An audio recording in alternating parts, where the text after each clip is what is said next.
আচ্ছা শোনো, এটা হচ্ছে আমাদের বাগান। অনেক দিন ধরে এটা ঠিকমতো যত্ন নেওয়া হচ্ছে না। দেখছো কি পরিমাণ ময়লা জমছে।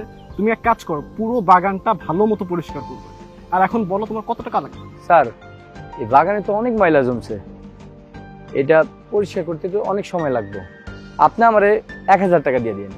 1000? আচ্ছা ঠিক আছে, এক কাজ করো, তুই 1000 টাকা দিয়ে দেবে। ঠিক আছে।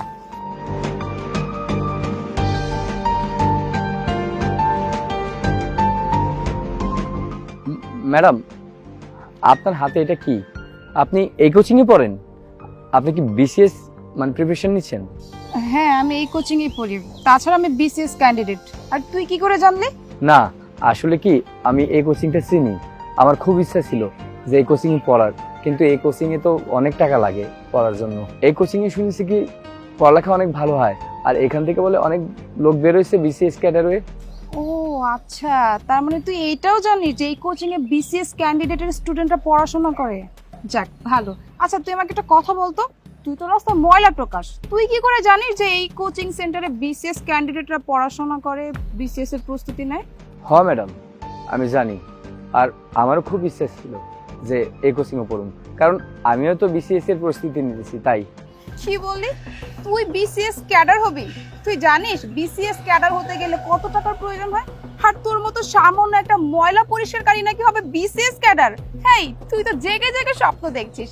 তুই তো ময়লা পরিষ্কার করে যে টাকা পাস তা দিয়ে তুই তোর সংসারই ঠিক মতো চালাতে পারিস না, তুই এবার বিসিএস এর প্রস্তুতি কিভাবে নিবি? বিসিএস ক্যাডার হতে হলে না এত বড় বড় বই পড়তে হয়, আমার মতো বড় বড় কোচিং সেন্টারে প্রস্তুতি নিতে হয়। আমার তো মনে হয় না তোর বিসিএস ক্যাডার হওয়ার কোনো যোগ্যতা আছে। কি বলো ভাইয়া? তা নয় তো কি? আচ্ছা তুই কি বিসিএস এর ফুল মিনিং জানিস? হ্যাঁ স্যার জানি। এই থাম, বি বি বি কি বিবি শুরু করেছিস? আমার তো মনে হয় তুই বিসিএস এর বিও বুঝিস না, আবার আসছে বিসিএস কে অর্ডার হবে। শোন, এসব স্বপ্ন দেখা না বন্ধ কর। তুই একটা কাজ কর, তুই না বিসিএস ক্যাডার হওয়ার স্বপ্ন দেখা বন্ধ কর। বরং তুই তোর সংসার কিভাবে চালাবি, বেশি টাকা কিভাবে ইনকাম করবি তুই সেই চিন্তা কর। শুধু শুধু সময় নষ্ট করে আর কি হবে বল? তাছাড়া তোদের মতো ছোট লোক ফকিনীরা না ম্যাজিস্ট্রেট কোনোদিনও হতে পারবে না। ম্যাজিস্ট্রেট তো আমাদের মতো বড় লোকেরা হতে পারবো আমরা, কারণ আমরা যোগ্যতা রাখি ম্যাজিস্ট্রেট হওয়ার। তোরা তো দামি পোশাকও জীবনে পরিসনি, আর তুই যে পোশাক পরেছিস দেখে তো মনে হচ্ছে এটা মনে হয় রাস্তা থেকে টুকিয়ে এনেছিস। কি আর বলবো, যাই হোক ভাইয়া, আমি না এর মতো টোকাইয়ের সাথে কথা বলে আর সময় নষ্ট করতে চাচ্ছি না। এই তুই যে বিসিএস করতেছিস, তোর কি বিসিএস ক্যাডার হওয়ার মতো যোগ্যতা আছে? তুই জানিস কত টাকার প্রয়োজন হয়? আমার বোনকে দেয়, কানাডা থেকে পড়ালেখা শেষ করে এসেছে, পিএইচডি কমপ্লিট করে এসেছে, এখন বিসিএস এর জন্য প্রিপারেশন নিচ্ছে। কিছুদিন পর বিসিএস ক্যাডার হবে, ম্যাজিস্ট্রেট হবে। তোর সেই যোগ্যতা আছে? তুই জানিস ও কত টাকা খরচ হচ্ছে পড়ালেখার জন্য? তুই কি সামান্য ময়লা পরিষ্কার করিস? কত টাকা ইনকাম করিস? তুই যত টাকা খরচ করে পড়ালেখা করবি, তো তোর ন্যূনতম যোগ্যতাটাই নেই বিসিএস ক্যাডার হওয়ার জন্য। আবার ম্যাজিস্ট্রেট করিস, তাই না? তুই হচ্ছে ভালো ময়লা পরিষ্কার করে নিজের সংসার চালা। স্যার, আপনারা দুইজন আমার সাথে এমন ব্যবহার করতেছেন কেন? ভালো করে কথা বলতে পারেন না? আচ্ছা, আমার কি অপরাধ কোন? আমিও তো বিসিএস পরীক্ষা দিতে পারি, তাই না? তোর সাথে আর কেমন ব্যবহার কর? কে তুই? সামান্য একজন ময়লা পরিষ্কারওয়ালা, নিজের অকাতের মধ্যে থাক, বুঝছিস? এই, তোর পকেটে এটা কি যেন দেখা যাচ্ছে, দেখি। ও, এটা এটা হইলো নোট। আমিও বিসিএস এর প্রস্তুতি নিতেছি, দীক্ষা নোট করে রাখছি। তুই এই নোটটা অনেক যত্ন করে বানিয়েছিস, তাই না? ঠিক আছে, এখন এই নোটটাকে আমি তার যোগ্য স্থানে দেব। তোর এই নোট না তোর কাছেই রাখ। ম্যাডাম, আপনি যে এটা সুইটা আমার মুখে মারলেন, এটা কি উচিত হইলো? আপনারা বিসিএস এক্সাম দিবেন, আপনার ব্যবহার এমন, আপনার তো ব্যবহার ভালো হওয়ার উচিত, তাই না? আর আমরা গরিব বইলা কি আমরা বিসিএস করতে পারবো না? আপনারাই করতে পারবেন কেন? আমরা কি গরিব বইলা কি আমাদের অপরাধ? আমরা করতে পারি না? আমি তো চুরি করতেছি না, আমি তো কাজ কইরা আমার বিসিএস কমপ্লিট করার চেষ্টা করতেছি, তাই না? হ্যাঁ, আমি তো কারো কাছে গিয়া চিন্তাই করতেছি না, তাহলে অপরাধটা কি? আর এমন ব্যবহার করার তো দরকার নেই আপনার। এই ফকিনীর বাচ্চা, আমি কি তোর কাছে এখন কৈফিয়ত দিব? হ্যাঁ, আমি কি করব না করব? আমার কাছে যেটা সঠিক মনে হয়েছে আমি সেটাই করেছি। আর তোর মতো ফকিনীর না এসব নোট লেখারও কোনো যোগ্যতা নেই। তোকে না যে কাজ করার জন্য এখানে নিয়ে আসে তুই সেই কাজ কর, এটাই ভালো হবে। ভাইয়া চলো তো। শোন, তোকে যে কাজ দিয়েছি ঠিক মতো সেটা পালন কর। বিসিএস ম্যাজিস্ট্রেট এটা মাথা থেকে ফেলে দে, কারণ তোদের মতো ছোট লোকদের দিয়ে এত বড় কিছু হবে না। যা কাজ কর। আইসে স্যার। চল।